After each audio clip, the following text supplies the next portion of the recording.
எல்லாருக்கும் வணக்கம். அடுத்த 3வது ப்ரோமோ வந்து பார்த்தீங்கன்னா இன்னைக்கு ரிலீஸ் ஆயிருக்கு. 3வது ப்ரோமோ ஆல்ரெடி நம்ம பார்த்துருப்பீங்கன்னு நினைக்கிறேன் சில பேர். இப்போ நான் பார்க்க போகிறேன். விஷாலுடைய ஃபேமிலி உள்ள வர்றது இன்னும் லைவ்ல வரல. பட் அதுக்கு முன்னாடி நம்ம இதில் பார்த்துருவோம்.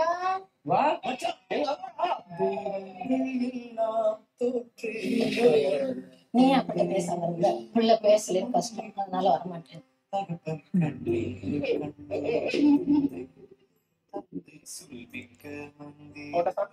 எனக்கு சண்டை போறதுக்கு வேற இன்னொரு பையனும் வந்து கிடையாது. எனக்கு இருக்கிறது அவங்க மட்டும் தான். நான் நிறைய கஷ்டங்கள் அவனுக்கு கொடுத்துட்டேன். அது தப்பு. நான் இங்க இருக்கோ கூட நான் சாரி சொல்லிட்டேன். அழகாக இருக்குல்ல, ரொம்ப சந்தோஷமாக இருக்குது, ரொம்ப எமோஷ்னலாக இருக்குது. அதான் ஒரு பெரிய விஷயமா இருக்குது. ஏன்னா நம்மளுக்கு வந்து 2019 எங்கள் அப்பா இறந்து போனார். அதுக்கப்புறம் லைஃப்பில் நிறைய பெயின்ஃபுல்லான விஷயங்களெல்லாம் நான் கடந்து வந்திருக்கிறேன். ஸோ அதனால் அப்பாவுடைய இருப்பு அப்படிங்கிறது ரொம்ப எவ்வளோ பெரிய முக்கியமான விஷயம் அப்படிங்கிறது பல பேருக்கு தெரியாது. இருக்கும்போது நம்ம பேசாமல் இருந்துட்டோம்னா அதில் ரொம்ப கஷ்டம். நான் எங்கள் அப்பா நிறைய பேசிட்டேன். பட் ஆனால் அவர் கடைசியாக உடம்பு சொல்லாமல் இருந்ததுனால பேசணும்னு நினைக்கும் போது கூட அவருடைய பெயினான விஷயங்களை தாண்டி பேச முடியாத சூழ்நிலை.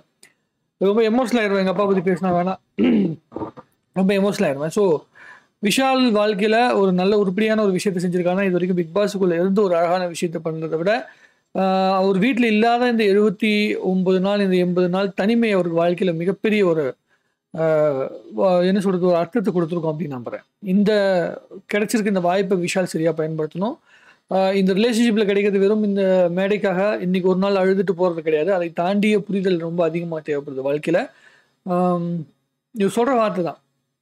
என் வீட்டில் வந்து எங்கள் அப்பா, நானும் என் தம்பி 2 பேர் இருக்கோம். விஷால் வீட்டில் ஒரே குழந்தை. அப்படிங்கும்போது அந்த ஒரு குழந்தைக்கான அந்த எப்படி சொல்கிறது, வேறு எதுவுமே இல்லை. அப்படிங்கும்போது ஒட்டுமொத்த பாசமாக இருக்கட்டும், வெறுப்பாக இருக்கட்டும், கோபமாக இருக்கட்டும், எல்லாத்தையும் அங்கே தான் காட்ட முடியும். ஸோ அந்த காட்டும் போது பெரியவங்க நம்மகிட்ட வந்து அவங்ககிட்ட பொசசிவ் ஆகிறதோ, அவங்ககிட்ட வந்து கோச்சிக்கிறதோ, அதெல்லாம் வந்து ஒரு வயசுக்கு அப்புறம் 40-45 வயசுக்கு மேலே அவங்கள நம்ம காயப்படுத்திக்கிட்டு இருந்தோம்னா அது ரொம்ப பெரிய விஷயம். நானும் என்னுடைய கனவுகளுக்காக நிறைய என்னுடைய பேரண்ட்ஸை நானும் காயப்படுத்தியிருக்கேன். அதாவது உண்டான பேசாமல் நிறைய பேசாமல் இல்லை, பட் ஆனால் நினச்சதை செய்ய முடியாத ஒரு சூழ்நிலை, அவங்களுக்கு ஒரு ரிலாக்ஸேஷன் கொடுக்காம நம்ம நிறையா கஷ்டங்களை பற்றிருக்கோம். அதெல்லாம் அவங்களுக்கு எவ்வளோ பெயின்ஃபுல்லாக இருந்திருக்கும் அப்படிங்கிறத நான் நிறைய உணர்ந்திருக்கேன். ஸோ அதனால் எல்லாம் புரிஞ்சுக்கணும் அப்படின்னு நினைக்கிறேன்.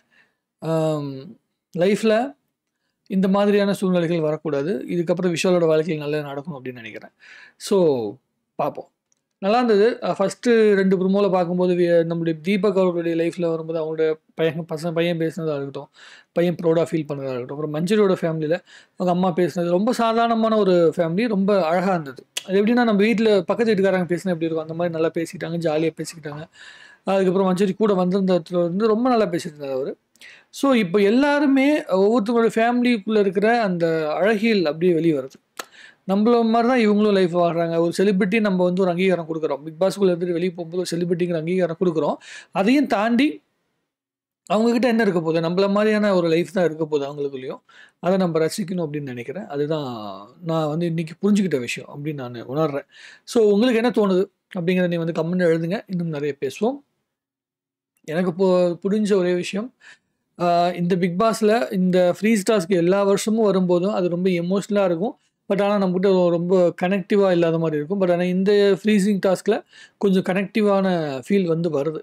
ஏன்னா இவங்க கேம் ஆடுறாங்களோ இல்லையோ, பட் ஆனால் கேமில் வந்து கொஞ்சம் முன்ன பின்ன ஆடி இருக்கலாம், அதெல்லாம் ஓகே. பட் ஆனால் இவங்ககிட்ட இருக்கிற எமோஷன் வந்து பார்த்திங்கன்னா கொஞ்சம் உண்மையான எமோஷனாக இருக்குது அப்படிங்கிறத உணர முடியுது.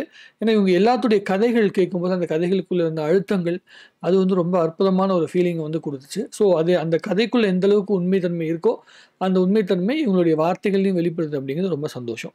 ஸோ ஃபேமிலி டாஸ்க் அப்படிங்கிறனால இதுக்குள்ளே இருக்கிற பாசிட்டிவிட்டி நம்ம எடுத்துக்கணும். ஸோ இது பர்சனலாக அவங்க கேமுக்குள்ளே எப்படி இருக்காங்க அப்படிங்கிறத நம்ம அதுக்கப்புறம் பார்த்துக்கலாம்.